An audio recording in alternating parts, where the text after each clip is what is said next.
میری نظر بخش دے۔ تو علامہ اقبال یہ چاہتے ہیں کہ جو نوجوان ہیں وہ سب سے پہلے اپنی ذات کا شعور پیدا کرے۔ اقبال کے دور میں انگریز کا دور تھا، ساری تعلیم جو تھی وہ انگریز کی فرنگ کی متعین کردہ تھی۔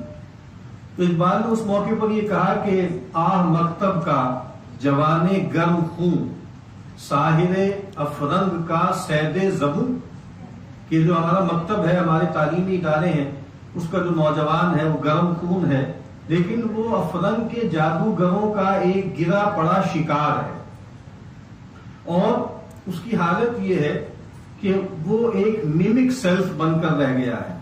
وہ اپنے آقا، اپنے مالک جو اس کے انگریز مالک ہیں، ان کی نقالی کو اس نے اپنا سب سے بڑا مقصد بنا لیا۔ اور اقبال نے ایک جگہ بہت سخت بات کہی، کہا کہ گرچہ مکتب کا جوان زندہ نظر آتا ہے، مردہ ہے مانگ کے لایا ہے فرنگی سے نفس، یعنی اس کی تو سانس بھی اپنی نہیں ہے اور ہر چیز گویا فرنگی سے مستعار ہے۔ اور ایک اور جگہ انہوں نے بہت سخت بات کہی کہ عقل و دین و دانش و ناموس و ننگ بستہ فطرا کے لردان فرنگ۔ یہ جو ہماری قوم ہے، اس کی عقل بھی، اس کا دین بھی، اس کی دانش بھی، اس کی عزت بھی، یہ سب کیا ہے؟ یہ جو لردان فرنگ ہے، لرد لارڈ کو انہوں نے فارسی میں کیا ہے، یہ جو فرنگ کے جو لارڈ ہیں وہ ان کے شکار بند کے اندر بندے ہوئے، ہر چیز گویا وہاں سے مستعار ہے اور اس سے لی گئی۔ اور بظاہر ہم 1947 میں ایسے لگتا ہے کہ ہم ڈی کالونائز ہو گئے، یعنی ہم جو ہے وہ انگریزوں سے آزاد ہو گئے، لیکن ایک پروسیس ہے جس کو کہا جاتا ہے ڈی کالونائزیشن۔ یہ ایک پولیٹیکل عمل ہے، یہ تو ہو گیا 1947 میں، لیکن ایک عمل وہ ہے جس کو کہا جاتا ہے ڈی کولونیلٹی، کہ جو نفس ہے اور جو ذہن ہے اور جو قلب ہے وہ انگریز سے یا افرنگ سے آزاد ہو۔ تو ایسا نہیں ہو سکا۔ وہ جگر نے کہا تھا نا کہ تو نے اپنا بنا کے چھوڑ دیا، کیا اسیری ہے کیا رہائی ہے۔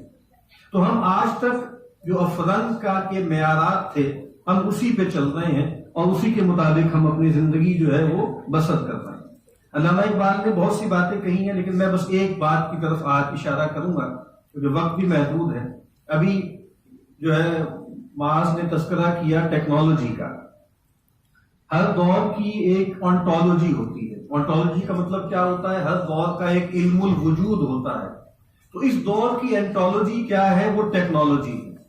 اور ایک صاحب نے کہا کہ ٹیکنالوجی از ایکولوجی، یعنی ایکولوجی کے لفظ آپ سے بہتر کون جانتا ہے، انوائرمنٹل سائنسز والے۔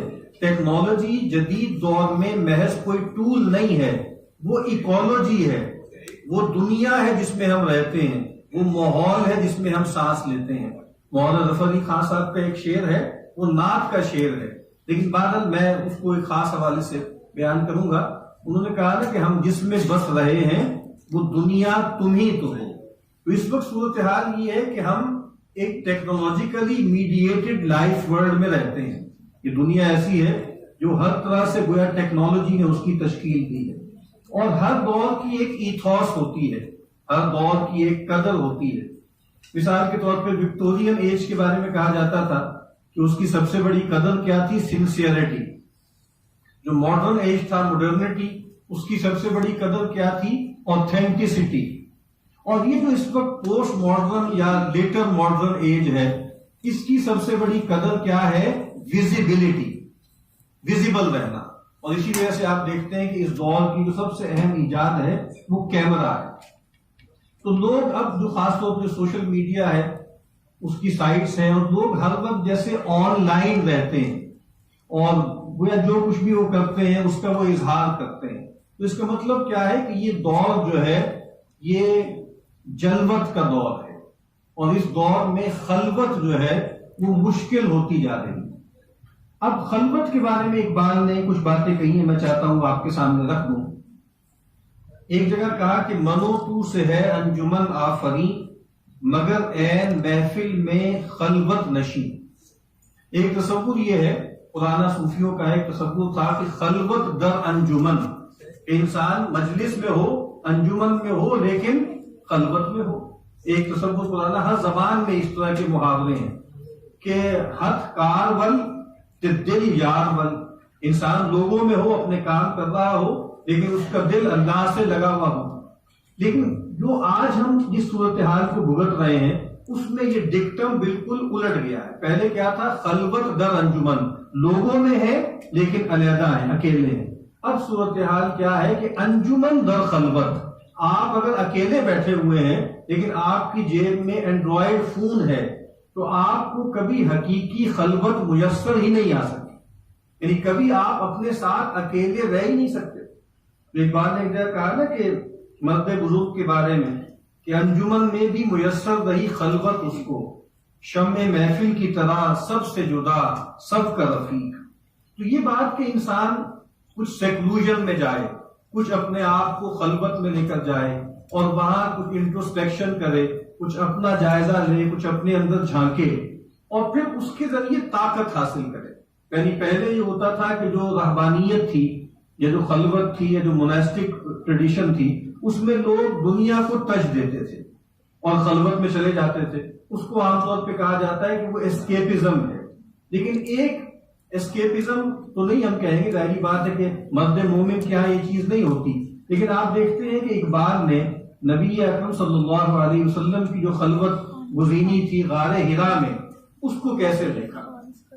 ایک جگہ فرماتے ہیں کہ در شبستان ہرا خلوت گزین، کہ پیغمبر شبستان ہرا میں خلوت کے لیے گئے، تنہائی کے لیے گئے، قوم و آئین و حکومت آفتی، کہ وہ وہاں سے کیا لے کر آئے؟ ایک قوم، ایک آئین، ایک حکومت لے کر آئے.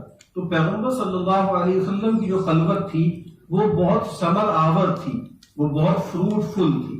تو ہمیں بھی چاہیے کہ ہم کچھ کبھی اپنے اندر جھانکیں، کچھ وقت خلوت میں گزاریں تاکہ ہم اپنے وجود سے، اپنی ذات سے، اپنی نفس سے ٹرانسینڈ کر سکیں. اس وقت صورتحال یہ ہے ہماری کہ ہم ہر وقت اپنے آپ میں لتڑے رہتے ہیں، ہر وقت اپنے آپ کو دیکھتے رہتے ہیں. خاص طور پہ جو فیس بک وغیرہ کیا ہے، یہ گویا انسان ایک آئینہ ہے جس میں ہم ہر وقت اپنے آپ کو دیکھتے رہتے ہیں.